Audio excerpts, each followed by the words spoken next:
And we do want to say, first of all, Margaret, I know your sister went missing in 1980. This is something that must just eat at you, that it must have eaten at your family. Thank you so much for being here this evening. Well, thank you for having me. It must be bittersweet. Are there members of your family who are not here to hear this news? Unfortunately, my father died in 2013. My mother died in 2009. And so they never knew whatever happened to her. And you reported your sister missing in 1980. Can you share with us, what do you remember about that day? Well, I had to go to work. She came to live with me because she had tried living with both of my parents, and, you know, she's a typical teenager. She had gotten into some trouble. And so she came to live with me, and I told her, I gave her the bottom line: you need to get a job. I'm not going to support your partying or anything like that. And we were just in, I had a friend of mine that we were house sitting for, and we had just moved in like a week before. And I was on my way to work, and her friend of hers was going to take her to the mall to apply for a couple of jobs that she had some job interviews with. And more than 40 years later, you finally have answers. Can we ask, how did you find out, and what was the emotion there for you? Well, the way I found out was by Detective Lloydgren, Hernando County Sheriff, on this cold case, was trying to track me down. And he got a hold of a friend of mine in Cody, Wyoming, where I used to live and work, and through their sheriff's office, and they gave word to contact him. And I did that day, and then they sent out a local liaison to talk with me, work on the timeline that happened, because it was 42 years ago, and collect a DNA sample at that time. And then I had to wait for 6 weeks at least while the DNA sample was run and confirmed. And did you have any idea that it could be this serial killer, or what did you think happened to your sister all these years? Well, I lived in Tampa for about 10 years. So, you always hear about a serial killer here and there. Ted Bundy, Weeki-Wachi serial killer, which I think he turned out to be. There was a lot of abductions. Adam Walsh was abducted at about all that time. And so I had one of three conclusions.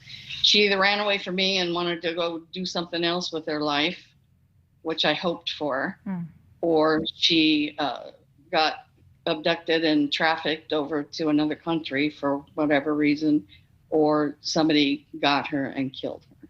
Yeah. Can you share with us, what is your favorite memory of Theresa? What do you miss most about her? Well, she was the little baby, so we used to love teasing her a lot. But I knew she lived and breathed horses.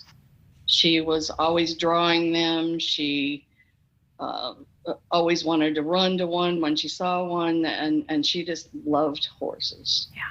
And we know, I'm sorry to interrupt you, we know her killer is serving a life sentence. Can I ask, what does justice for you, for your family, look like now? Mainly that he stay there and have a very, very long life while he's there to live. I hear you. Is there any sense of, what is the feeling? Is it, vengeance isn't the right word. What is the feeling that you have towards this man? Disgust. I can't believe that somebody would be so concerned with their own life and be so arrogant to think that they could just randomly take anybody else's life and throw them away like a piece of garbage, Yeah.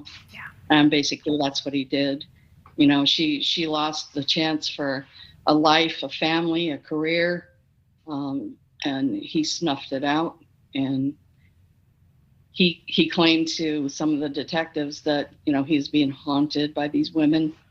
She's not the only one. And I hope they do haunt him.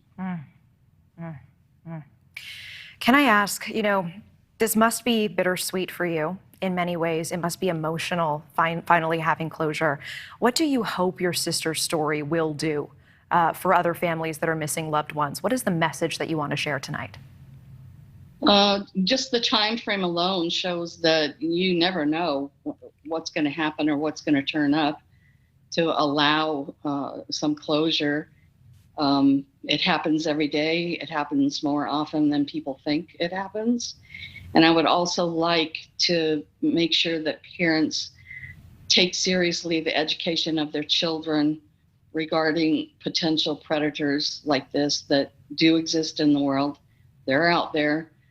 He wasn't the first and he won't be the last. And they need to teach them self-awareness and maybe even some self-defense if possible. Yeah. Margaret Johns, we certainly appreciate your time.